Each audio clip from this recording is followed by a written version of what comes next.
Jangan lupa like, komen, dan subscribe channel YouTube TVRI Bengkulu dan nyalakan lonceng notifikasinya. Hai, Assalamualaikum warahmatullahi wabarakatuh. Salam jumpa pemirsa TVRI Bengkulu. Jumpa kembali nih bersama saya Krisna Wadani dalam acara Opini Obrolan Pagi ini.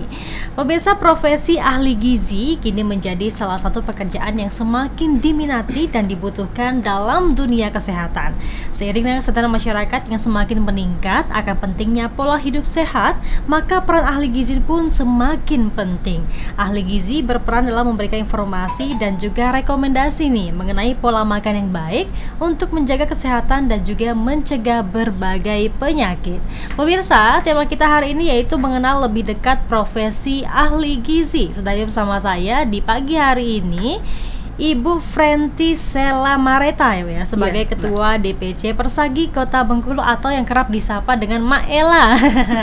Halo, selamat pagi Bu Ella. Selamat pagi Mbak Agnes. Gimana kabarnya Ibu? Alhamdulillah sehat. Mbak Agnes sehat? Alhamdulillah sehat juga. Ibu Ella, ini kan sebagai Ketua DPC Persagi Kota Bengkulu. Mungkin sebelum saya bahas ke sana, saya pengen tahu dulu nih, sebenarnya Ibu sendiri awal mulanya kenapa sih bisa jadi profesi ya ahli gizi nih sekarang?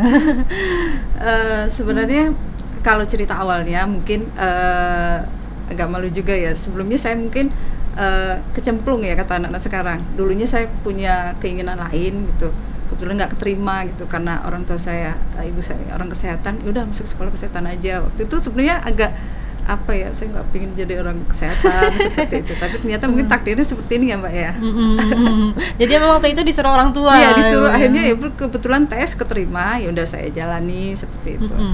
Akhirnya ya dalam perjalanan saya ketemu hikmahnya kayak gitu. Mungkin yang paling dulu awal sederhana, saya tidak bisa tidak kenal bumbu segala macam, makanya saya tahu gitu ternyata jadi profesi ahli gizi itu menyenangkan gitu. Dan setelah semakin kesini saya lihat bahwa kemuliaan itu ada di profesi ini seperti itu. Iya, ada keasikan tersendiri akhirnya ketemu di sana. Nah, Ibu sendiri sudah berapa lama Bu sebagai ahli gizi ini ya? Kalau bekerja saya mulai tahun 97 ya Mbak, 1997. Jadi kurang lebih 27 tahun seperti itu ya. Mulai dari tamat sekolah. Mulai tamat sekolah ya. Tamat kuliah. Kuliahnya di mana emangnya Bu waktu itu Bu? Kalau saya mulainya D3-nya dari Akademi Gizi Palembang, terus saya melanjutkan S1-nya di Universitas Diponegoro. Kemudian S2 kemarin saya di Universitas Negeri Surakarta di Solo. Waduh, merantau ya? Ya, alhamdulillah dapat beasiswa. Alhamdulillah dapat beasiswa. Ibu sendiri aslinya orang mana sih Bang? Saya sebenarnya orang Tapanuli, saya punya marga Lubis. Oh, iya. Merantau berarti ke sini. Ibu saya orang sini. Oh, ibunya orang sini. Iya, orang Bengkulu. Berarti memang dari kecil tinggalnya di Bengkulu? Enggak. Saya tinggalnya di Sumatera Selatan. Bapak ibu saya bertugas di situ kebetulan. Tapi sekarang keluarga udah di sini semua? Ya, menikah dengan orang sini. Akhirnya jadi orang Bengkulu ya? Orang Bengkulu. Kalau ibu sendiri nih, sudah 20-an tahun tadi ya? 27 tahun. 27 tahun jadi ahli gizi. Sebenarnya kalau ibu sendiri, kenapa sih Ibu menyukai profesi ahli gizi ini? Saya lihat satu bahwa profesi ini belum terlalu banyak dikenal ya. Setelah saya semakin belajar gitu ya, bahwa sebenarnya ada banyak sekali kebaikan dari profesi ini. Terutama misalnya seperti ini, masyarakat kita kan lebih mengenal kesehatan itu secara kuratif ya, artinya pengobatan. Padahal ada faktor pencegahan yang juga seharusnya diperhatikan gitu. Karena cost-nya itu sangat berat ya ketika sudah sakit. Kenapa kemudian kita tidak mengambil peran pencegahan? Dan itu tuh salah satu mungkin tugas ahli gizi itu seperti itu ya. Seperti kata Mbak Agnes tadi, kita bisa memberikan pengetahuan kepada masyarakat bagaimana kemudian tidak terjadi sakit. Walaupun sebenarnya peran ahli gizi itu juga tidak cuma pencegahan ya, tapi juga tidak cuma preventif, promotif, tapi juga pengobatan misalnya di rumah sakit seperti itu. Makanya peran ahli gizinya sangat penting. Sebenarnya sangat penting, dan pemerintah juga kan mengharapkan setiap kita ini punya spesialisasi ya. Jadi kalau kayak gizi ini kan sebenarnya spesial ke ilmu gizi ya.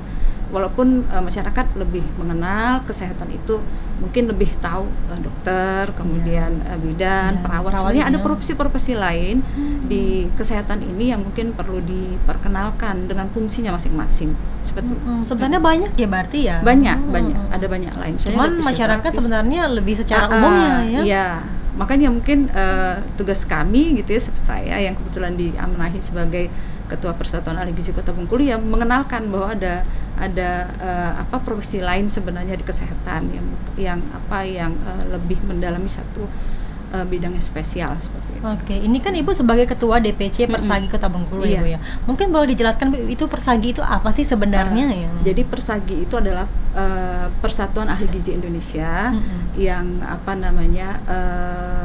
mempunyai pimpinan pusat, kemudian punya pimpinan daerah ya di provinsi, dan punya pimpinan daerah di level cabang ya. Nah di sini kami sebagai organisasi profesi adalah mewadahi Persatuan Ahli Gizi, para ahli gizi ya, yang membutuhkan OP untuk proses registrasi, kemudian juga untuk pembinaan seperti itu. Jadi misalnya kayak di kesehatan, sebelum berlaku undang-undang kesehatan yang baru ya Mbak, maka STR itu kan yang menerbitkan dan rekomendasikan dari organisasi profesi seperti. Kemudian surat izin kerja itu juga mendapatkan rekomendasi dari organisasi baru bisa keluar seperti itu. Jadi artinya perannya memang sangat dibutuhkan untuk keberadaan ahli gizi itu di suatu daerah atau suatu tingkatan seperti itu.